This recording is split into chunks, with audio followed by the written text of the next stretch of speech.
Om Namo Bhagavate Vasudevaya. Om Namo Bhagavate Vasudevaya.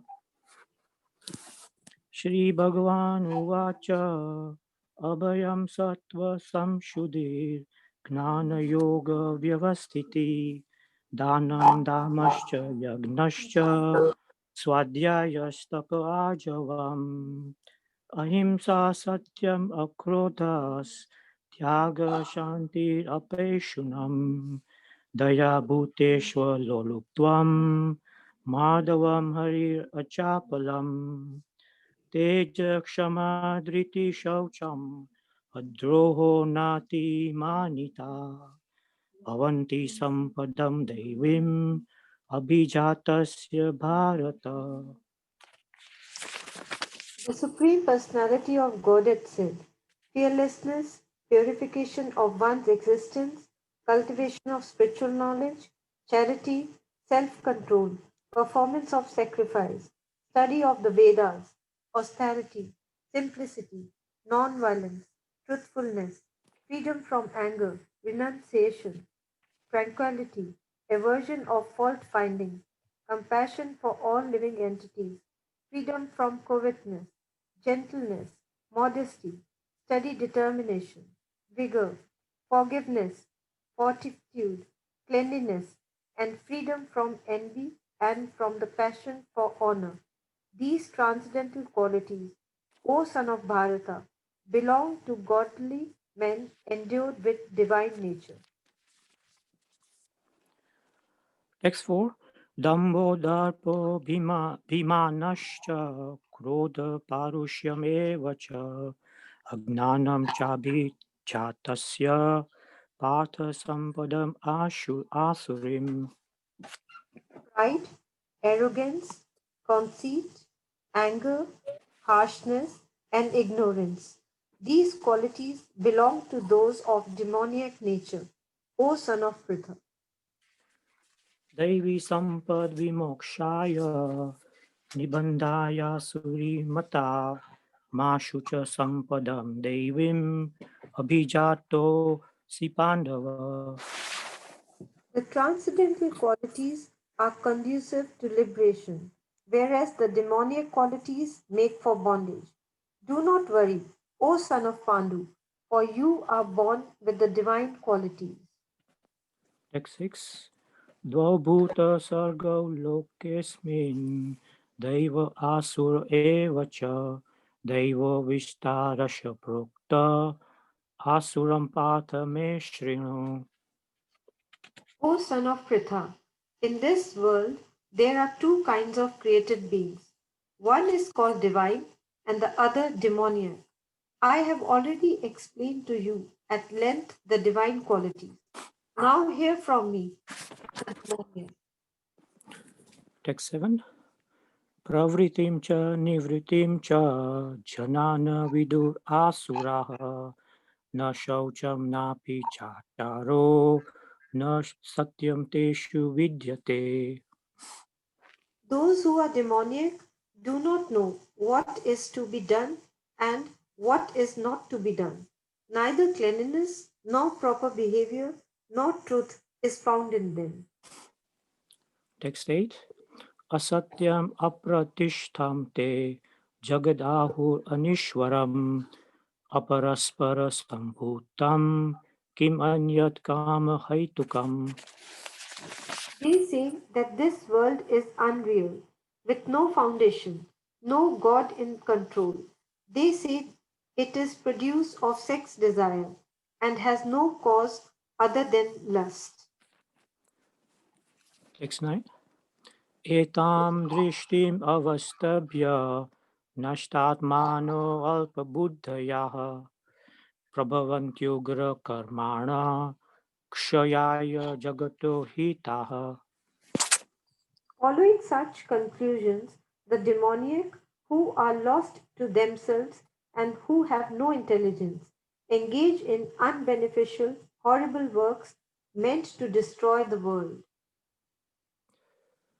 Kamam ashritya dushpuram dambhamana madanvitaha मोहद् गृहीत्वा सद्ग्राहान् प्रवर्तन्ते शुचिव्रताः. Taking shelter of insatiable lust and absorbed in the conceit of pride and false prestige. The demoniac, thus illusioned, are always sworn to unclear work, affected by the impermanent. Text 11 to 12. Chintam aparimeyam cha pralayantam upashritaः kamopabhoga parama etadvatiti nishchitaः आशापाश शते बद्धा कामक्रोध परायणाः इहन्ते कामभोगार्थम् अन्यायेनाथ संचयान्. They believe that to gratify the senses is the prime necessity of human civilization. Thus, until the end of life, their anxiety is immeasurable, bound by a network of hundreds of thousands of desires and absorbed in lust and anger. They secure money by illegal means for sense gratification.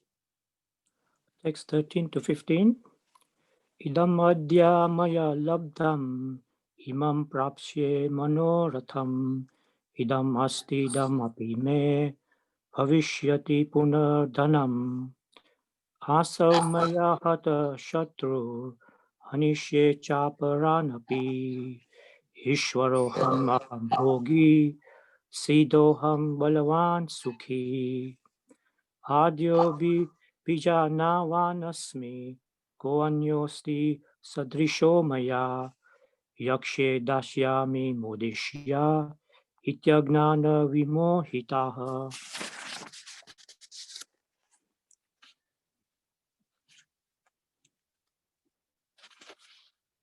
According to my schemes. So much is mine now, and it will increase in the future, more and more. He is my enemy, and I have killed him, and my other enemies will also be killed. I am the Lord of everything. I am the enjoyer. I am perfect, powerful, and happy. I am the richest man, surrounded by aristocratic relatives. There is none so powerful and happy as I am. I shall perform sacrifices. I shall give some charity, and thus I shall rejoice. In this way, such persons are deluded by ignorance. Text 16. Aneka chitta vibranta mohajala samavritaha prasaktaha kama bhogeshu patanti narakeshu chau. Thus, perplexed by various anxieties and bound by a network of illusions, they become too strongly attached to sense enjoyment and fall down into hell. आत्मसम्भाविता स्तब्धा धनमानमदान्विताः यजन्ते नाम यज्ञेष्टे दम्भेनाविधिपूर्वकम्.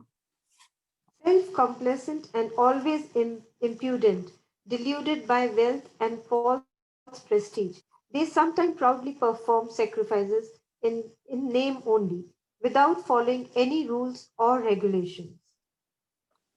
Text 18. Ahankaram balam darpam kamam krodam cha samshritaha mamatma paradeheshu pradvishanto vyasuyakaha.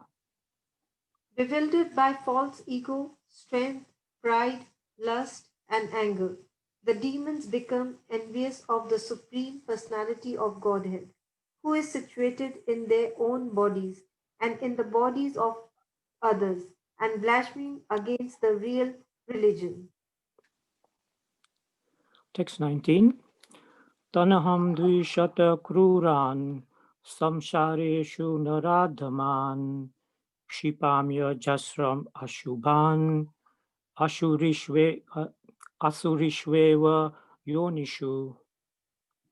Those who are envious and mischievous, who are the lowest among men, I perpetually cast into the ocean of material existence, into various demoniac species of life. Text 20. Asurim yoni apanna muda janmani janmani mam aprapyeva kaunteya tato yantya dhamam gatim. Attaining repeated birth and amongst the species of the demoniac life. O son of Kunti, such persons can never approach me. Gradually they sink down to the most abominable type of existence. Trividam narakshyedam dvaram nashanam atmanah kama krodhas tatha lobhas tasmadetat trayam tyajet. There are three gates leading to this hell: lust, anger, and greed. Every sane man should give these up, for they lead to the degradation of the soul. Text 22. Ete vimukta kaunteya tamodvare stribhi naraha acharatya manashreyas tato yati param gatim. The man who has escaped these three gates of hell, O son of Kunti, performs acts conducive to self-realization, and thus gradually attains the supreme destination. Text 23. Ya shastra vidimutsrijya vartate kama karataha nasa siddhimavapnoti na sukham na param gatim. He who discards spiritual injunctions and acts according to his own whims attain neither perfection nor happiness nor the supreme destination. Text 24. Tasmat shastram pramanam te karya vyavasthito gnatva shastra vidat noktam karma kartum iharhasi. One should therefore understand what is duty and what is not duty by the regulations of the scriptures. Knowing such rules and regulations, one should act so that he may gradually be elevated. Hare Krishna. Om Tat Sat iti Srimad Bhagavad Gita Shu Upanishadsu Brahma Vidyayam Yoga Shastre Shri Krishna Arjun Samvade Devi Asur Sampad Vibhag Yoga Nama Shodashu Advaya. Hare Krishna. Hare Krishna. Thank you, Prabhu. Hare Krishna, Hare Krishna. Thank you so much. Santosh Mataji very nicely recited the English, and Ajay Mukund Prabhu, absolutely perfect. Wonderful recitation of the Sanskrit. Especially you, sort of literally, you were a standby. You joined in last minute. That was really amazing. You're getting very good with the verses, Ajay Mukund Prabhu. Thank you. Hare Krishna. Bindu Mataji, I'm not sure if you're already on, but sorry, we couldn't wait. Are you there, Bindu Mataji? Maybe not yet. Maybe she was not able to join. Okay, that's fine. No problem at all. So today we have a senior devotee, I think her name, Alexandra from Somerset, joined with her daughter Steffi. So we welcome you to the group for the first time. Thank you so much for joining. Hare Krishna, gratitude for having me here. Hare Krishna, Hare Krishna. So nice to have you here. Thank you so much for your association. Thank you, Santosh Mataji, for inviting the new members. Great. So let me just share now the PowerPoint and then go from there. So where is it? Okay.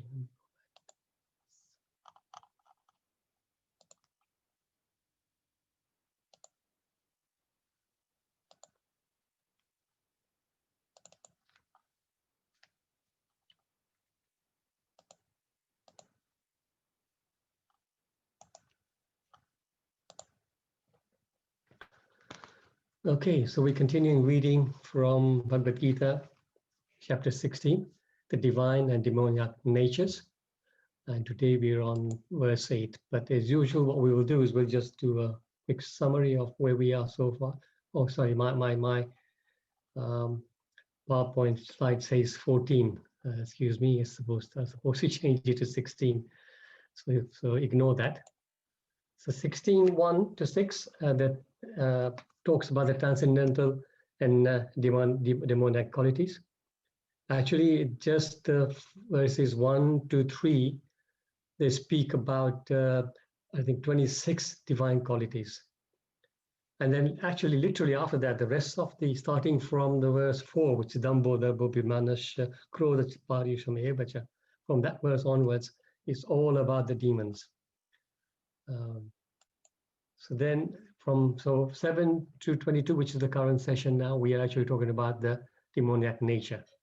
Like I said, the divine nature has been described quickly, but now the focus is on divine. In the sixth, in the, I think fourth text, the Lord described the 6 demonic qualities. Dambo, Darpo, Bimyanasya, Krodha, Parvisham, Evacha, Agyanam, Chabi, Jatasya, Partha, Sampadim, Asurim, something like that. So there, he starts off with the 6, and then those 6 are being expanded and spoken about throughout this chapter. And so this particular section describes the activities, the mentality, and the quality of those with demoniac nature. So today's verse is 8. Asatyam apratishthante jagat ahur anishvaram aparaspara sambhutam kim anyat kama haitukam. The Lord says, they say that this world is unreal, with no foundation, no God in control. They say it is produced of sex desire and has no cause other than lust. So, Anishwaram here. So Ishwar, of course, we understand Ishwar is controller. And Anishwar is the negation, so no controller. Anishwaram. Aparaspara, without any cause. And Hetu, so Kam, Haitukam. So we know the word Hetu. So Kam, so is only due to lust, they say. Kam, Haitukam. This is their understanding. I forgot to chant the Om Namo Bhagavate Vasudevaya, so we'll do it now before we do the purport. Om Namo Bhagavate Vasudevaya. Om Namo Bhagavate Vasudevaya. Om Namo Bhagavate Vasudevaya. So purport by His Divine Grace A.C. Bhaktivedanta Swami Prabhupada. It's one big paragraph, but I've divided it into 2. So let's see who's there. Okay, let's see. So many iPhones. Okay, let's see. I've got Miss Satya or Satya. Miss Satya, are you able to unmute yourself and read the first paragraph, please?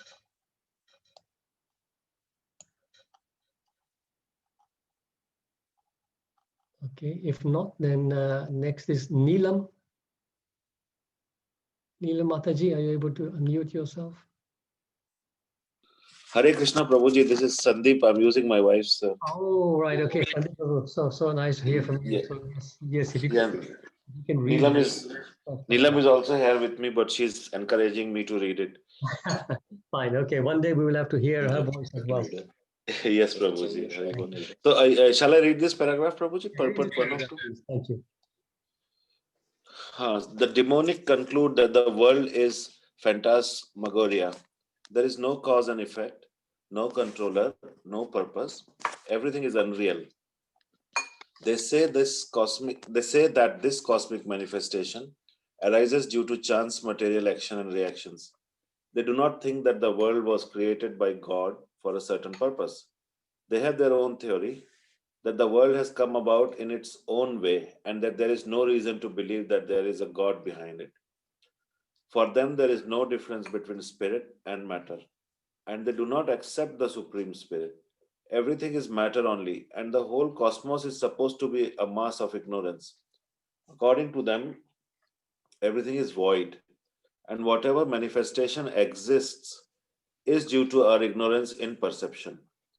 They take it for granted that all manifestation of diversity is a display of ignorance. Just as in a dream, we may create so many things which actually have no existence. Then, when we are awake, we shall see that everything is simply a dream. But factually, although the demons say that this life is a dream, they are very expert in enjoying this dream. Thank you so much, Sandeep Prabhu. We'll just go to the next paragraph. And oh, it's not moving. That's it. No, it jumped at yeah, 2 of 2. So thank you very much. Let me see who else I can see here. Bharti Mataji, Bharti Patel, maybe you can unmute yourself and read the second paragraph. And so, instead of acquiring knowledge, they become more and more implicated in their dreamland. They conclude that as a child is simply the result of sexual intercourse between man and woman, this world is born without any soul. For them, it is only a combination of matter that has produced the living entities, and there is no question of the existence of the soul.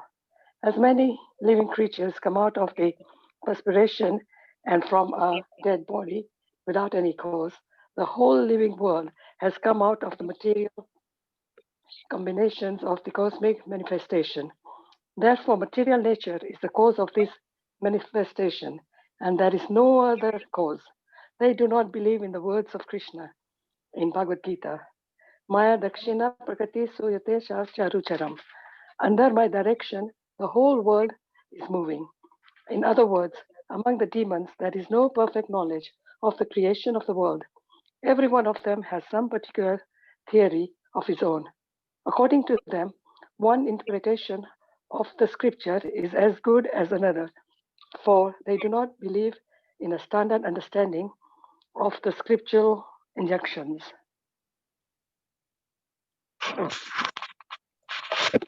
Yes, when I saw the name Bharti Patel, I should have realized it was Bhanutaina Tanaya Mataji. Thank you so much, Bhanutanaya Mataji. Okay. Right, so we are going to just move on now to our, before we do that, we'll do the Mangala Charan. Om Ajnanati Mirandasya Jnananjana Shalakaya Chakshurun Militam Yena Tasmai Shri Gurave Namah Shri Chaitanya Manobishtam Sthapitam Yena Bhutale Swayam Rupa Kadamayam Tadati Swapadantikam Namo Om Vishnu Padaya Krishna Prasthaya Bhutale Srimate Bhakti Charu Swami Niti Namine Namo Om Vishnu Padaya Krishna Prasthaya Bhutale Srimate Bhakti Vedanta Swami Niti Namine Namaste Saraswate Deve Gauravani Pacharine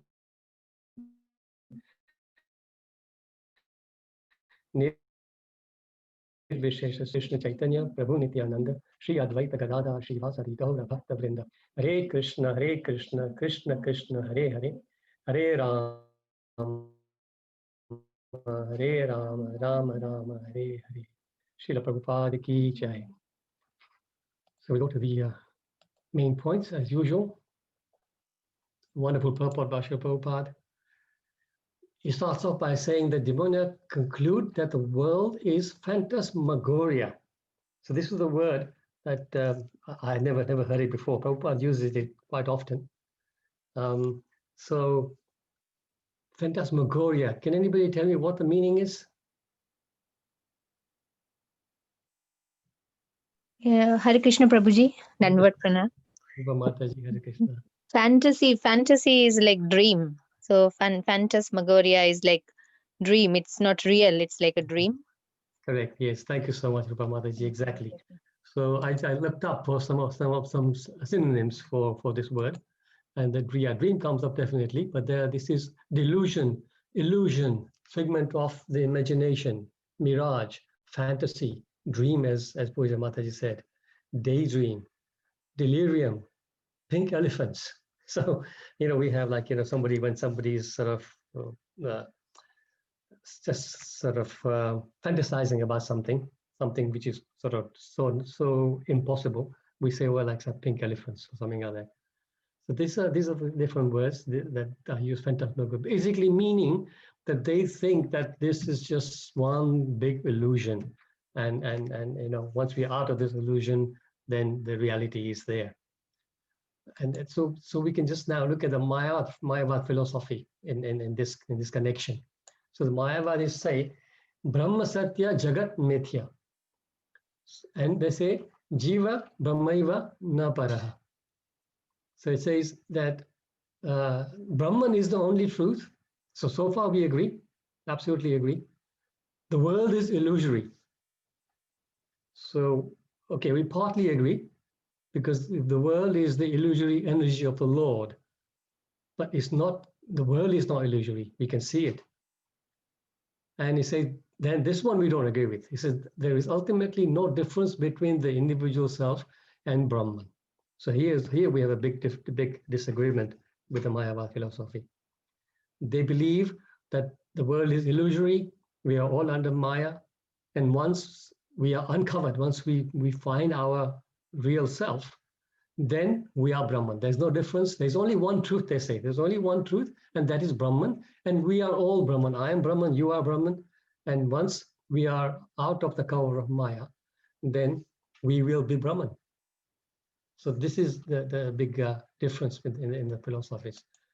The facts according to scriptures, which they conveniently ignore, of course, are the world is not illusory, it is real, because it's the Lord's energy. But it's temporary, we believe, yes, because we say there's asat, the word asat, they literally translate it as false. But Prabhupada translates it as temporary, as opposed to the spiritual world, which is permanent. And of course, there's a big difference between the individual self and the Brahman. We are eternally separate. Bhagavad Gita, chapter 15, text 7, Mama imamsu jiva loke, jiva bhuta sanatana.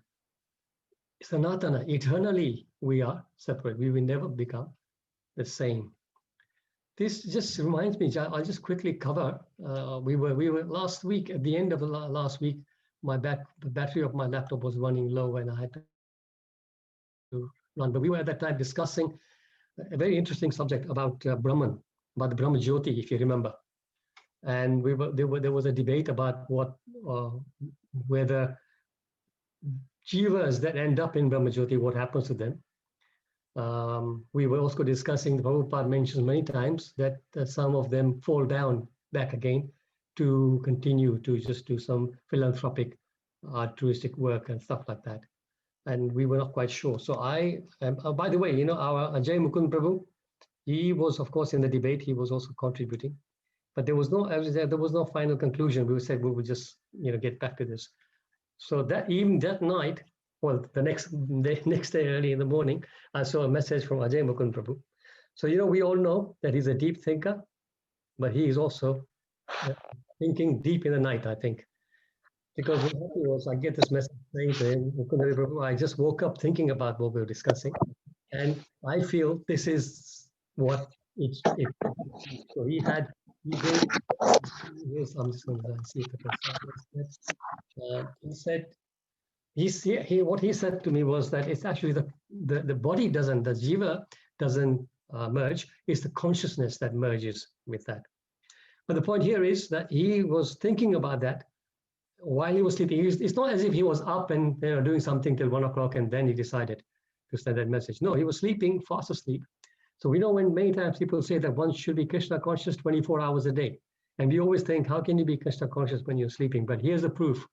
Our Hg Mukunda-Hari is Krishna conscious when he is sleeping, because he thought about the answers and he sent me a quick message and he says, now I'm going to go back to sleep. So anyway, I also, what I did was I spoke to a wonderful Kartik Chandra Prabhu. And interestingly, what he said is quite amazing. So there is Brahmavadis, not Mayavadis, but Brahmavadis. Brahmavadis, they Their aim is to merge with the Brahma Jyoti. And if they are successful, they do merge in the Brahma Jyoti permanently. They do not fall down. Because in the end, I think somebody was saying that in the end, they all fall down. No, no, no. Because, the spiritual world is spiritual. Once you're crossed into the spiritual world, you will not fall down so easily. But then I asked him, so who falls down? Prabhupada says they fall down. So he says, well, if you look at that particular verse at 10:32, I believe, I put the reference on because we were looking at it last time. In that verse, Prabhupada explains that they think that these are the people who think that they've made it. They actually get as close to the border of the Brahma Jyoti, but they haven't quite made it. But they think I'm already here. So those are the souls that fall down, right? Otherwise, those souls who are happy to merge and merge also, the Prabhupada uses the word merge, but we have to understand that when they merge, it's not as if they are merging completely. The example that we were discussing last time is like the ray of the sun. It looks one homogeneous beam when you see it's coming through the window, for example, right? If there's a gap in the window, you see a big beam coming through from the sun, and it looks like one homogeneous beam, but it's actually made up of millions of photons. So similarly, that Brahma Jyoti is made up of these millions of souls within the Jyoti that comes from the Lord. So that is the explanation not Acharya, but Kartik Chandra gave us. Anyway, I just thought I'd touch on that quickly. Moving on to this verse, Prabhupada continues, they say that this cosmic manifestation arises due to chance, material action and reaction. They do not think that the world was created by God for a certain purpose. They have their own theory that the world has come about in its own way, and there is no reason to believe that there is a God behind it. So immediately we can think about a verse where Krishna confirms that this world is his energy. It's in the 9th chapter, and we have often recited this. Anybody know what verse that is? 9:10. As soon as I say it, I'm sure you will know it. Maya dakshana prakriti suyate sa characharam hetu nanena konteya jagat viparivartate. The Lord is saying, this material nature, which is one of my energies, it is his energy, his external energy, is working under my direction. So not only it is his energy, but it's working under his direction. Here the demonic people are saying that there is no God, there's nothing behind. And it says also in Kunti, producing all the moving and non-moving beings, and under its rule, this manifestation is created and annihilated again and again. So directly, Krishna is not ruling the world, but through material nature, Krishna is ruling. It's like, the laws in this country are set by the parliament, but then the police force and the other enforcement agencies, they enforce the law. Similarly, material nature is doing this job on behalf of Krishna. So we completely disagree with their theory there. They, of course, one of the most, there are many different theories actually, atheistic theories, but one of the most popular ones, as we know, is the Big Bang theory. So the Big Bang theory says that at one point before anything happened, there was just one concentrated particle which contained everything. All matter was in there. And then at one point, it just burst open. So this was the Big Bang. And when this Big Bang happened, that's when the universe started. That's when they only think about universe. They don't even know there are more universes. They only think about this universe, right?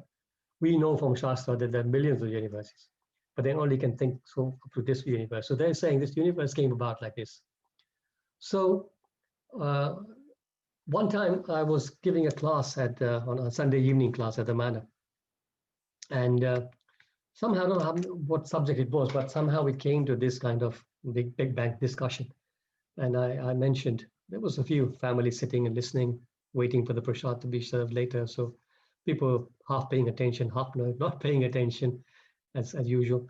And then I just mentioned that, Big Bang, where does it make sense that when there is an explosion, where there's a Big Bang, like you see in this picture here, when there's a Big Bang, how can perfect, harmony come after that? When when there's an explosion, there's going to be chaos, there's going to be broken things, there's going to be everything, right? But you can't expect perfection after a big explosion like this, right? How come all the planets are so perfectly situated? Everything is moving around. The sun is in just the right position to give us the right amount of heat. The moon is just the right place. So everything is happening just so beautifully. How can that happen with an explosion? How can there be order after an explosion? So there was a family with a couple of children, and there was about a boy who was 10 years old, and he raises his hand, and I thought, wow, that's amazing. It's good, too deep for this boy to say anything about it. But I said, you have a question? He says, no. He says, I think you're wrong. When there's a bang, there can be perfect things. So I said, what do you mean? So he says, when a firework goes up in the sky, and it was around Diwali time, so maybe it was fresh in his mind. He said, when the firework goes up in the sky, when it goes bang, then there's perfect patterns up there, beautiful patterns up there, which is true, isn't it? So I thought, my God, yeah, he's right. But obviously, luckily, I was able to think on my feet, and I said, okay, fine, that may be true. But who designed that firework? There was a pyrotechnician, a clever pyrotechnician somewhere, who put things together inside that firework so that it would end up like that, right? So he says, yes. So then, of course, same way, even if we agree that there was a big bang at one point, right? In the third canto of Bhagavatam, I believe, where we're talking about how the universes came about. So it says that the Lord Brahma, after he got all the instructions and the ingredients, he divided the universe into 3 and then again into 14. So I guess when that division is going on, there must be some sound. So maybe we believe the theory, but we still have to believe that behind that Big Bang, there is some design, some clever personality who's designed it so that after the bang, we will have the perfect universes. So I'm just continuing. Prabhupada says, they conclude that as a child is simply the result of sexual intercourse between man and woman, the world is born without any soul. For then, it is only a combination of matter that has produced the living entities. And there is no question of the existence of the soul. So again, the cornerstone of our belief system is the existence of the soul, which they completely refute, right? So in the third canto, chapter 31 of Bhagavatam, there's a series of beautiful verses which explains this. Now, devotees, remember, this, what we're going to read just now was first put into writing by Srila Vyasadeva about 5,000 years ago. We know that. But before that, this knowledge existed verbally, because in the previous ages, the people were so sharp they didn't need to have written work. They once heard, the Shrutidhar, they call them, right? Once they heard, everything was in their heads. It's only that when Vyasadeva started to put it right, that's because they realized that in the age of Kali, people will be not that powerful, and they will need written literature. So this knowledge then was existing many, many thousands of years before that, right? So, and don't forget, in those days, they didn't have any medical equipment like scanners or whatever to see what's going on, right? But look at this, right? So first verse, it says, the Supreme Personality of God has said, under the supervision of the Supreme Lord and according to the result of his work, the living entity, the soul, is made to enter into the womb of a woman through the practice of male semen, through the particle of male semen, to assume a particular type of body.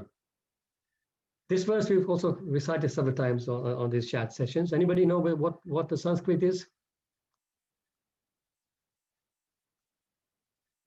Karmana deva netrena jantu deho papatte sriya pravista udaram pumso reta karashaya. So, speaking about the soul straight away, the soul is making an entry according to his previous work, it says, as a result of, under the supervision of the Lord, and according to the result of his work. And then amazingly, it goes on to explain what happens to it, right? So it says, on the first night, the sperm and ovum mix, and on the 5th night, the mixture ferments into a bubble. On the 10th night, look how precise this is, right? it develops into a form like a plum. And after that, it gradually turns into a lump of flesh or egg, as the case may be. So of course, in terms of birds, it will be eggs, birds and animals sometimes. But here it is, for humans, it'll be flesh, for animals, it'll be flesh. So only birds will be eggs. So, and then it continues. Text 3 says, in the course of a month, a head is formed. And at the end of 2 months, the hands, feet, and other limbs take shape. By the end of 3 months, the nails, fingers, toes, body hair, bones, and skin appear, as do the organs of generation and other apertures in the body, namely the eyes, nostrils, ears, mouth, and nails. So look how precise this is, right? In detail. And fourth text says, within 4 months from the date of conception, the 7 essential ingredients of the body, namely chyle, blood, flesh, fat, bone, marrow, and semen, come into existence. At the end of 5 months, hunger and thirst make themselves felt. And at the end of 6 months, the fetus enclosed by the amnion begins to move on the right side of the abdomen. Right? And then there's a few more verses, but I'm just finishing here, 5th one. So deriving its nutrition from the food and drink taken by the mother, the fetus grows and remains in that abominable residence of stool and urine, which is the breeding place of all kinds of worms. So my point here is that these people are saying that the soul doesn't exist, but look at our scripture. So long ago, somebody has put everything down. Can you just imagine? It's just so wonderful. And only recently the scanners came, and now the doctors can tell by scanning a pregnant woman's stomach what's the situation is there. But even they would not have this kind of detail, you know, nails, toes, hair, right? And within the body, what's going on? He's saying that, where was it? 6 months. So yeah, bone marrow, fat, flesh, semen. You would think that semen is not required till much later on in life, but you can see the semen is developed actually within the womb. So it's just amazing information that our Shastras have got, and it's, you know, it is not wrong, because you can see it's all correct when you compare it to modern science. So now continuing, therefore, material nature is the cause of this manifestation, and there is no other cause. So material nature is the cause of this manifestation. We know that. We know that from the Mahat, what do you call that? Mahatattva. Mahatattva, from Mahatattva, then material nature comes, right? By the glance of Vishnu. So but the fact that they're saying there's nothing behind nature. So this is the first verse of the Chatushloki Bhagavatam. This is chapter 2, text 933. The Chatushlokis are 33 to 36. The very first one. Anybody know the Chatushloki? Do you know the first verse, anybody? Ahamevasame Anyatyatat sadasat param. Excellent. Thanks. So Divya Gaurangi Mataji and Bhanutane Mataji, both of them. Ahameva sameva gre nanyad yat sat asat param pashadaham yade tacha yovashishyeta soshmaham. Now here's the Lord speaking to Lord Brahma. The Supreme Lord Krishna is speaking to Brahma. Brahma, it is I, the personality of Godhead, who was existing before the creation, when there was nothing but myself. Nor was there the material nature, the cause of this creation.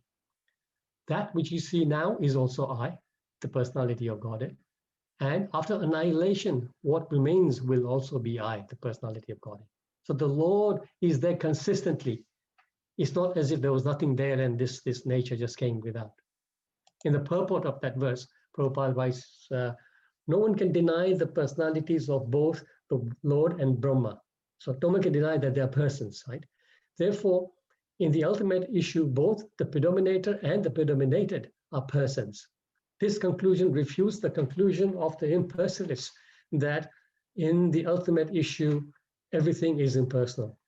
The impersonal feature stressed by the less intelligent impersonalist school is refuted by pointing out that the predominator, I, that's the absolute truth, and he, and that he is a person. So never ever was there a time when he did not exist.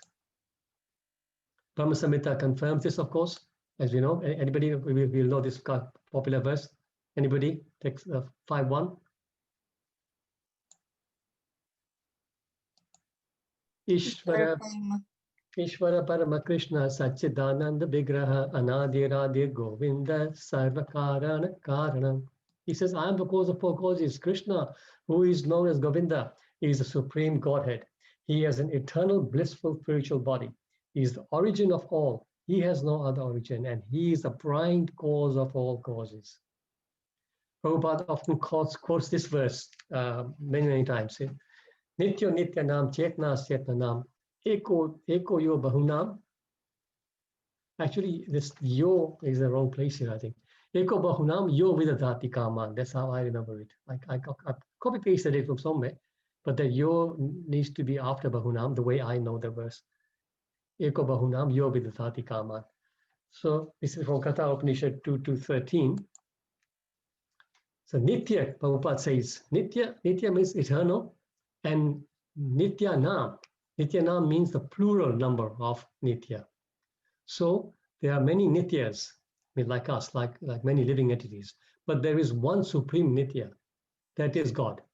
He is also a living entity like us. Then where is the difference?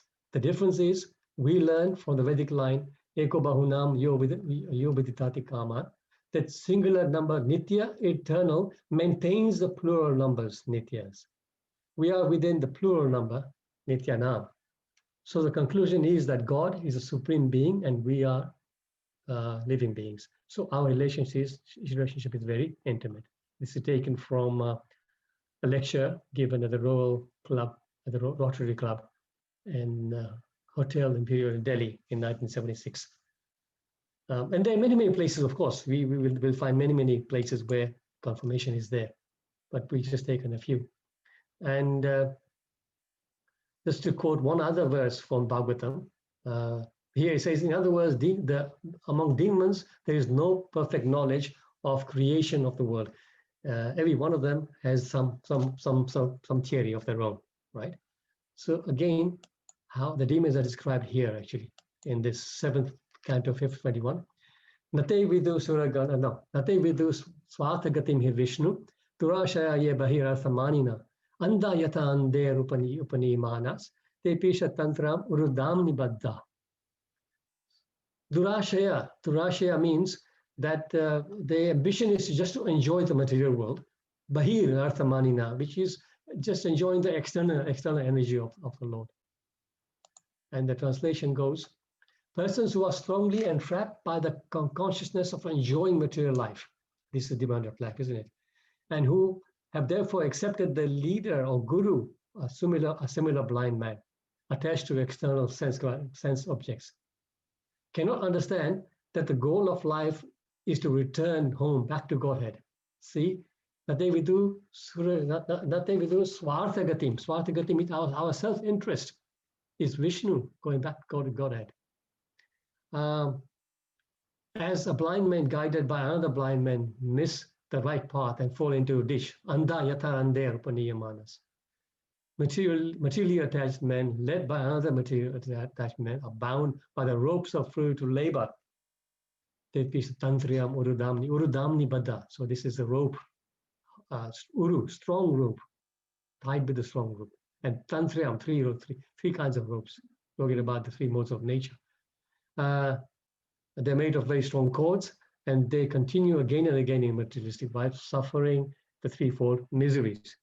So later on in this chapter, the Lord will say that I put this kind of people again and again in this material life.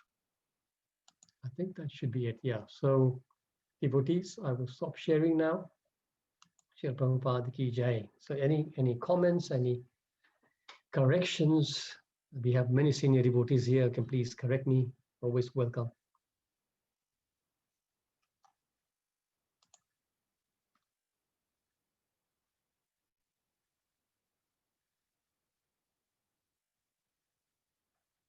I have from Lila Purushottam Prabhu. Thank you very much.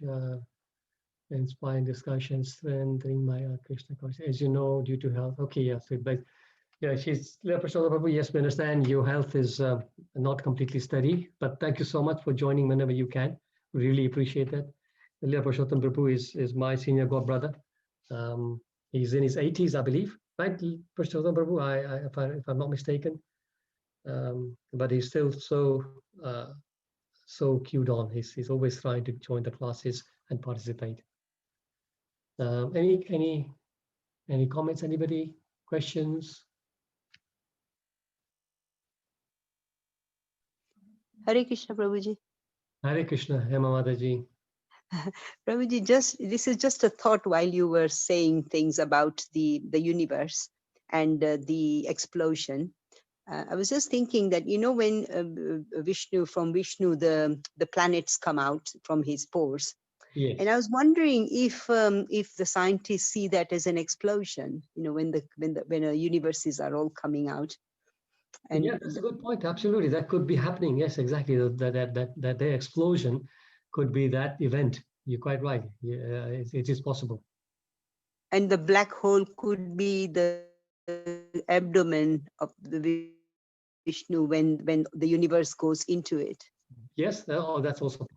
When during annihilation, when the universe merges into the navel of Vishnu.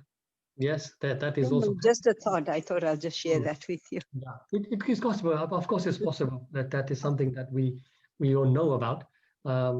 But yes, I'm just wondering whether we would see that black hole from the universe, because this universe is covered with layers and layers of everything, right? Yes. So perhaps we will not see that hole from where we are. The fact that the scientists are able to see it, that means that black hole is something to do with the material world rather than a gateway to a spiritual world. Yes, you're right. Yes. But good thought, very good points, though. Thank you. Just a thought. Thank you. Yeah. I've got a couple of comments here. This is Amrit Anand Prabhu. Prabhu, thank you so much for your compliment, Prabhu. Hare Krishna. And Giva Gaurang Mataji, as usual, he's always so kind, giving us compliments. Thank you so much. Hare Krishna, Prabhuji. More than compliments, we need some criticism here. Rupa Mataji, you got a criticism? No, I just want to ask a question. So demoniac people are materialists, impersonalists, atheists, or the demigod worshippers also demoniac? Okay, no, I wouldn't go as far as that. No, the demigod worshippers are to be respected. If one should try, Prabhupada says in the 7th chapter, that if somebody is fixed in their faith in a demigod, one should not disturb them too much. Try and explain. If they don't, they're really fixed, then let them be, because at least they're worshipping a personal demigod. They're not atheists. So that's better than not doing anything at all. So let them eventually, they will come to the path. Krishna has planned for everybody, and maybe they're not ready at that time. But no, I would not class demigod worshippers as demons. Okay, thank you, Prabhuji. Also, like material education, they teach us about Big Bang Theory. They teach us about, it's everything like all the sciences, and everything is very atheistic. So before we came to Krishna consciousness, we are all demonic, because that's the way material education teaches us from the very beginning of our lives. In whatever the children are taught, they will believe that, because when we are studying physics, for example, in school, so whatever the teacher is teaching, we are believing completely that, okay, this is the way the scientists have found out, and this is what it is. So we all believe, unless, we read Prabhupada's books, we are all demoniac, because that's the way we are taught. Totally right. That's a good comment, actually, Rupa Mataji, because that is exactly the case. And this is why this world is full of demons. Like you say, all of us, I was like that too. I didn't, first of all, I didn't know that there was soul and super soul within the heart. I thought it was all one. I also used to mainly think about the hell and heaven, like Swarg and Nark. I never thought about the spiritual world so much. But, so our eyes have been opened by Srila Prabhupada and his teaching.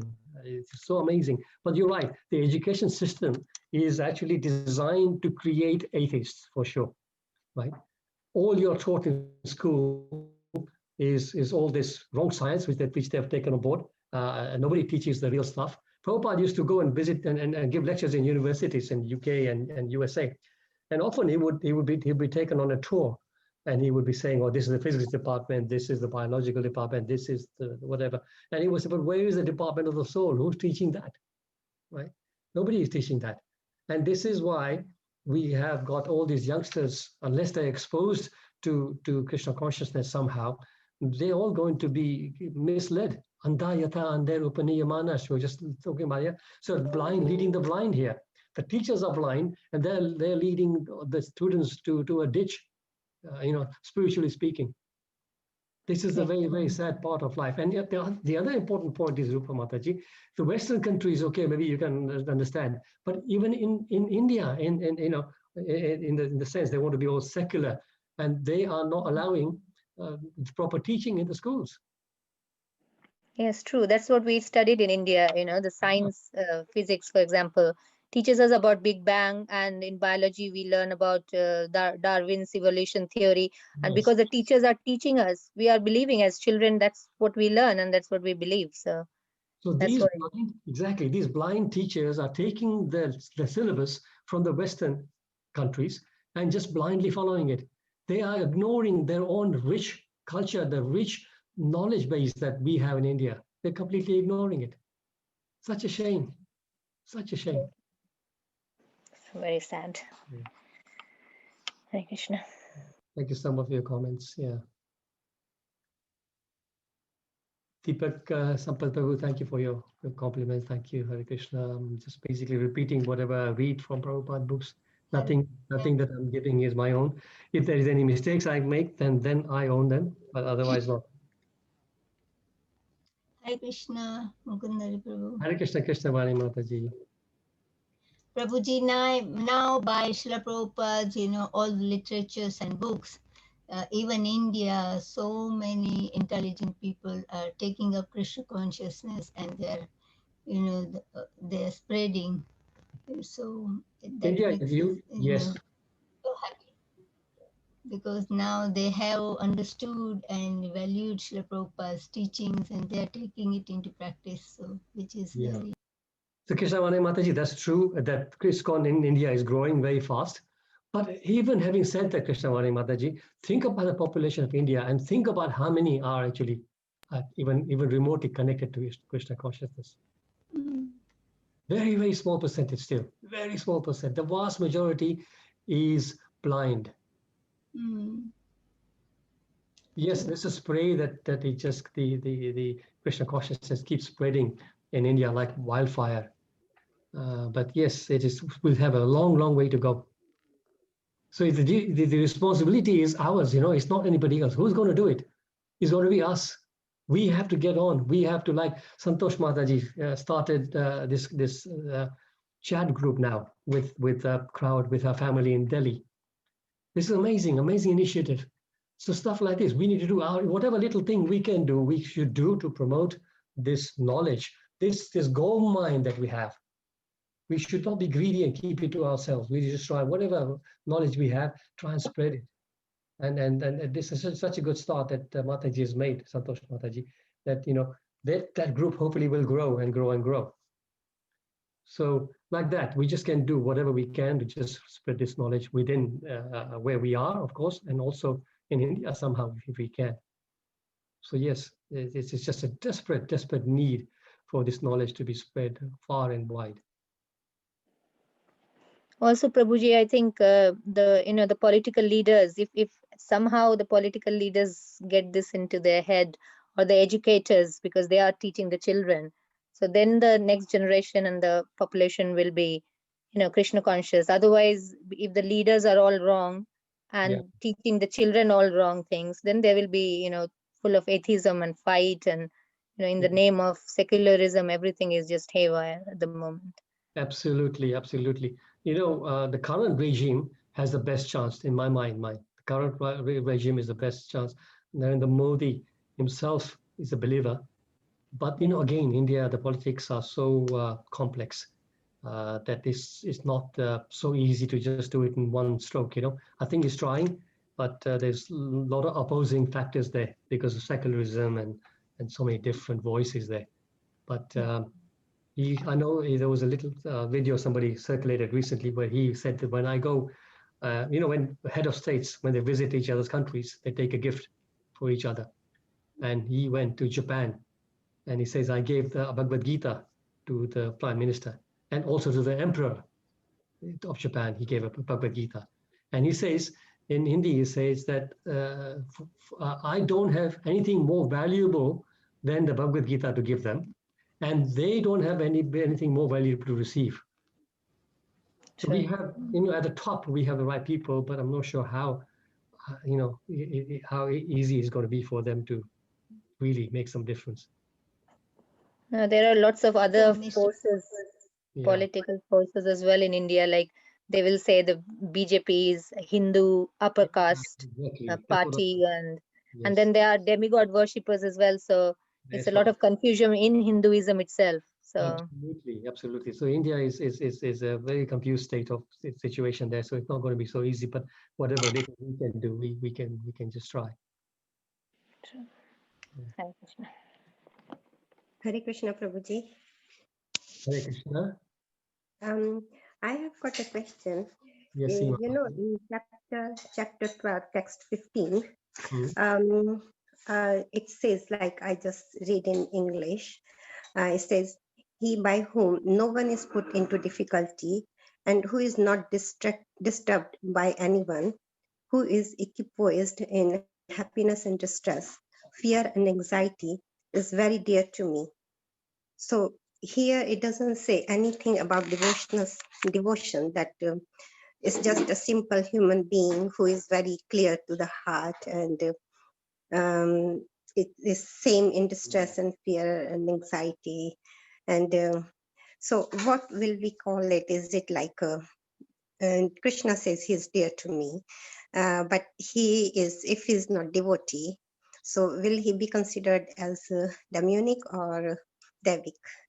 No, so basically, thank you so much for raising that. So that particular section of the 12th chapter is very interesting. If you read on, you will see that Krishna will gradually increase that list.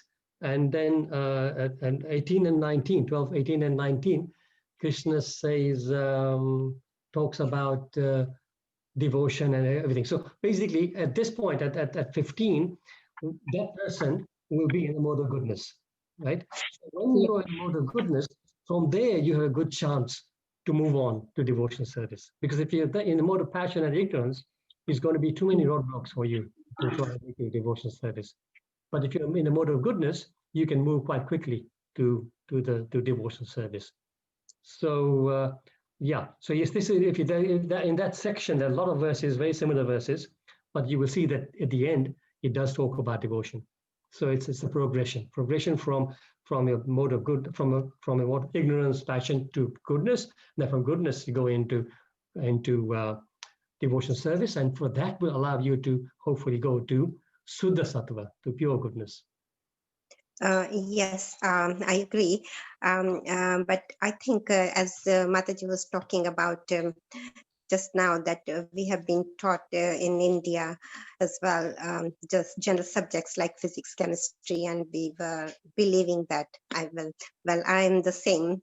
And now I come into the devotional service, I understand all this, that we are soul and super soul is with us. But like our children, today's generation, they still don't believe in it.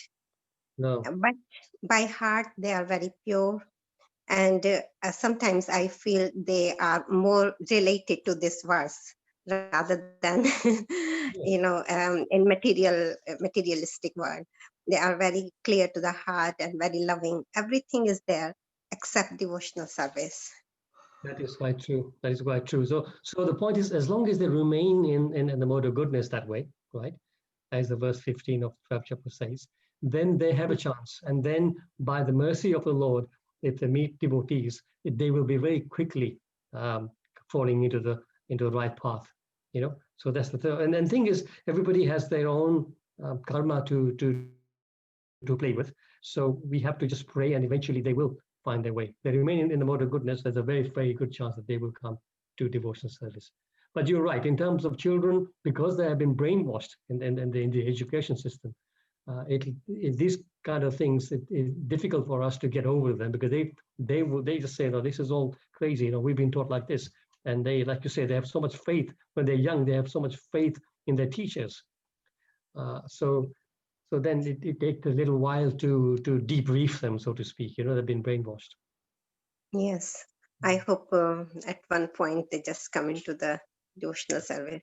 We just have to make sure that we keep, as parents, we just keep exposing them to devotional service, like that material, send them information, that little WhatsApp messages which are relevant, and let them read them. And as long as they're exposed to it, eventually things will start to, it is said that even anybody, any intelligent person, if he gives a fair hearing to this philosophy, he cannot reject it.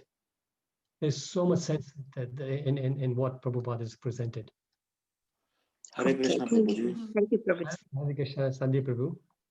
Prabhuji, I feel that the problem lies as much as education system as with parents. It could be India, it could be US, it could be Australia or UK. It is this whole endeavor of parents and kids to get maximum grades, because they relate grades with success in their life when they grow up and get more material things. Yes. So like Prabhupada says, there's no difference between their consciousness and that of a hog or a dog, which is reproducing, protecting, eating, and whatever. So the whole point is this material, parents are themselves telling their kids to get the maximum percentage in every exam. The education is not towards moral or character building. The education is to, even sometimes in our institute, this creeps in, how many books we are selling or what we. So this competitiveness is breeding this materialistic desire of one-upmanship, and that hits at our core values of being of good character. And I believe this is the problem, that we are not building Charitravan citizens, like moral and with good character kids. That is quite true. That is quite true. So like we said earlier, you're right. The education system is, giving all the information, making them very competitive materially to succeed in first of all in their exams, and then succeed later on in their jobs and businesses and everything. So this is what we were saying earlier, creating a whole population of materialistic mentalities. And but the point is, parents, I tell you, it's you're stuck in between a rock and a hard place, because you do want your children to be able to earn enough money to have a reasonable living. So you want them to have the right grades, so that they can get into the right career, right? But I think when the children are young, when they're a little bit older, it's difficult. In my own case, my son, by the time I came to Krishna consciousness, my son was, I think, 13 or 14. And to be honest, he did come and, he did take it up for a little while, but it was hard because it was already set in his ways. But if they're younger, so parents of younger children can start molding them and also explain to them, yes, you're learning this in school. I'll give you one example. I'm sorry, time is running over. Just quick example. So to get my son into a good secondary school, I wanted to make sure that he gets enough O levels. So I enrolled him into a Hinduism course outside the school. This was run by a person called Jay Lakhani. Yeah, I think most people may probably know him. Very, very popular. But and I attended because I used to go and drop in, but sometimes I took permission to sit in. Some parents were sitting in, so I used to sit in as well. And when I sat in, I realized complete Mayavad. He was teaching complete Mayavad, right? Now, at that point, I had a choice to pull my son out and say, this is all rubbish. But I was greedy. I wanted him to have that one extra O level. So I made him sit through, but I did speak to him on the way in and on the way out. I always tell him, listen, this is what he's saying, but actually this is how it is. So I should try and, give him the corrections of what the philosophy they are talking about and how it should be in as well as per our Bhagavad Gita and Bhagavatam. So yeah, that's the best you can do. But you're right. Yes, there is unfortunately this need for children to. It's so competitive out there. Otherwise, if you don't have a good degree, you can't get work. And then, Prabhuji, yeah.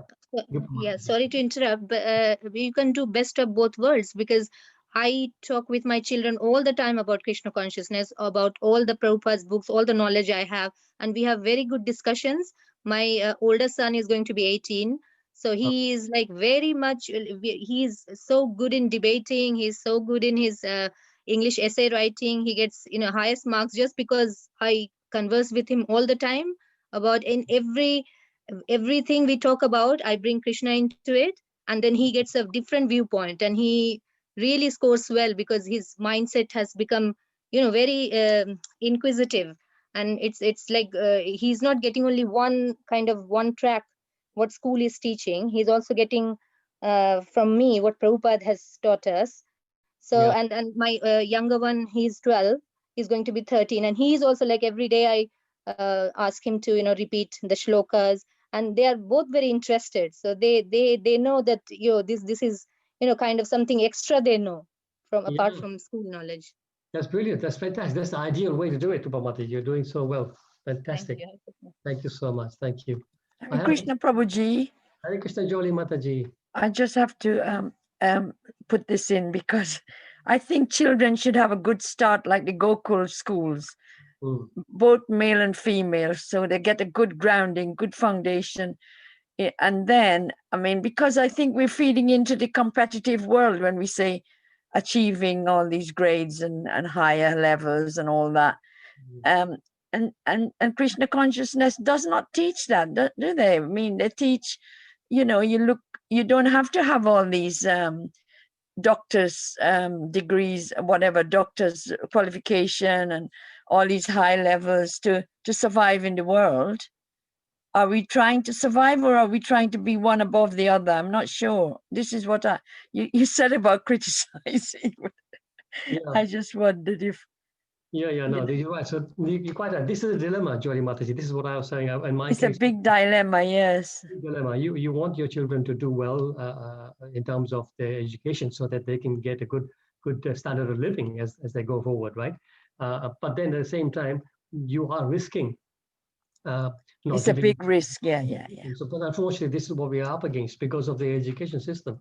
But as Rupa Mataji was just saying, if you can do that, if you can keep speaking to your children, and I did that too.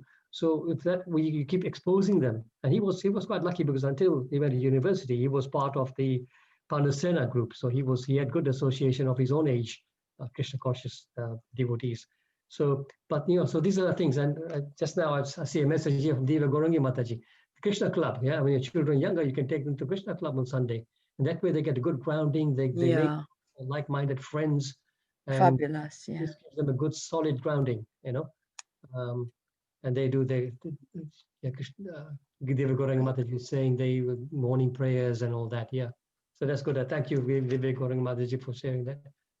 Yeah, when my children were little, Prabhuji, and I wanted to enroll my older son to Krishna club in Bhaktivedanta Manor, but there was a waiting list. Then somehow, because I wanted to do Krishna club so much that somehow or the other Krishna arranged it that I did Krishna club with both the children, 5 years with the older one, 5 years with the younger one, with their friends. I did Krishna club at home, and I taught them about.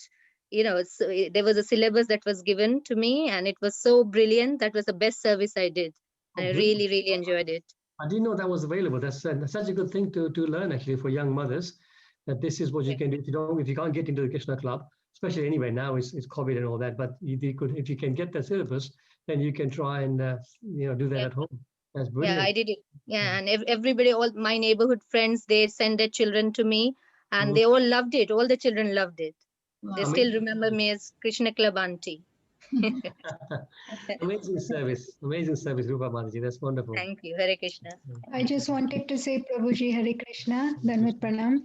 Prabhuji, we owe so much to Srila Prabhupada. Because of him, we feel sheltered, not just where we are, but all over the, ISKCON centers are everywhere. So we moved when our daughter was very young. So she was already at Krishna Club enrolled, but then we had to move to Malaysia. And she was So young, 4 years, but they took her there. And there it is called Bhakta Prahlad School. Okay. Then from there, after 3 years, we moved to Chennai and then we moved to Bombay. And so wherever we went, we kept that consistency. She joined the children's ISKCON school on Sundays. And that's how she got the solid grounding. And even I got the opportunity to serve as, assistant and then teacher. And then coming back to Manor in 2012, then she joined over there. And then she was helping the older teachers as she grew older as an assistant in Krishna Club.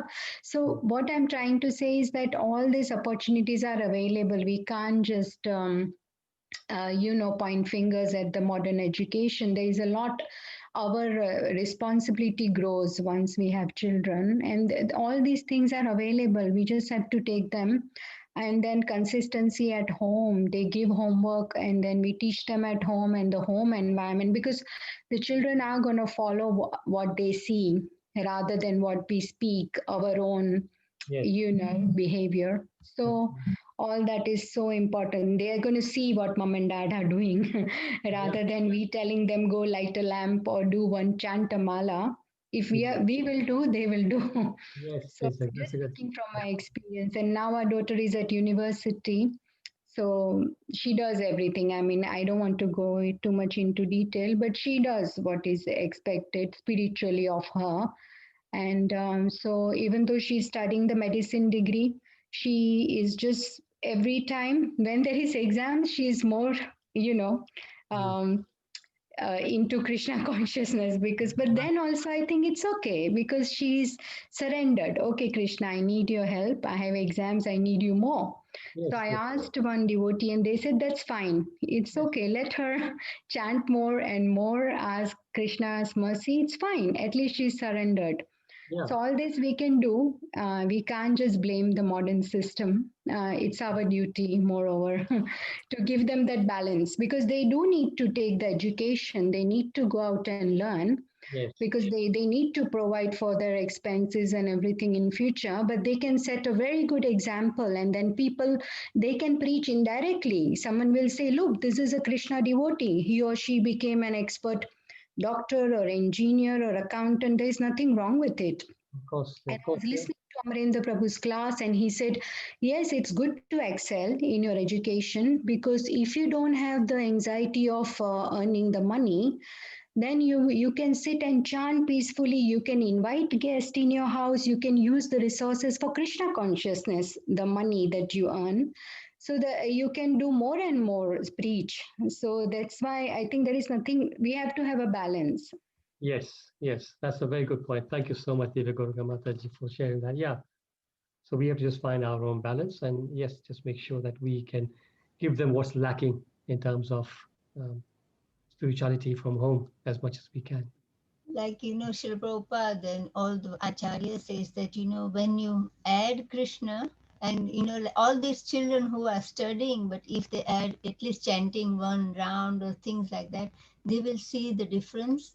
And some children, they like Divyagurangi Mataji was saying that, like when exam and things comes, they even do more. And they take shelter of Krishna more, and then they see the result. The good result that like Krishna helps them. It's not that they're going to waste time, but so That's very good. Yeah, keeping earlier on the chat, Krishna, Devagori Mataji also put down that when they get the results, they offer the results to Krishna as well. So that's good. Yeah, so, very nice. So it's 7 minutes past 9, devotees. So late. I'm so sorry, but thank you so much for your contributions. We had a wonderful discussion, very useful, I think. So thank you so much. Please take care, and we will see you next week. Srila Prabhupada Ki Jai. Jai Shri Prabhupada ki jai. Thank you, Prabhuji. Thank you, Hare Prabhuji. Hare Krishna. Krishna, Prabhuji. Hare Krishna, Prabhuji. Hare Hare Krishna. Krishna Prabhuji. Hare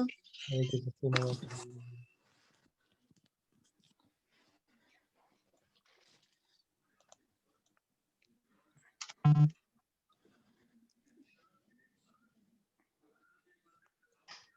Hare Krishna, Prabhuji. Thank you for a wonderful class. Thank you, Rita Mataji. Thank you so much for joining. I hope the temple opens quickly so we can meet each other. Yes, absolutely. We hope that I know. by It's March. just that I used to go to the temple every Sunday. Yeah. So it's so, like, but these classes are quite wonderful. Very good. Mataji is missing her and Thank you, everybody. Thank you to all the devotees. Hare Krishna. Leela Purushottam Prabhu, how are you?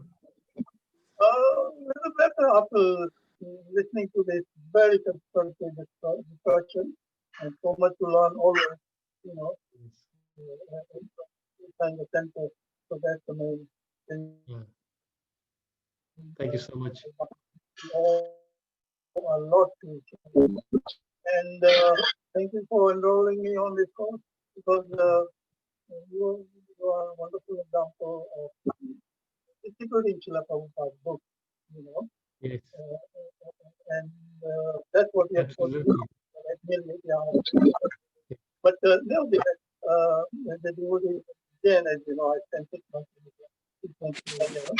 but as Guru Maharaj did say, before he went to Elam, India is booming now, actually. Yes. The people are really waking up because I spent more time there. I spent nearly 10 years in Marathi and I forget now, again.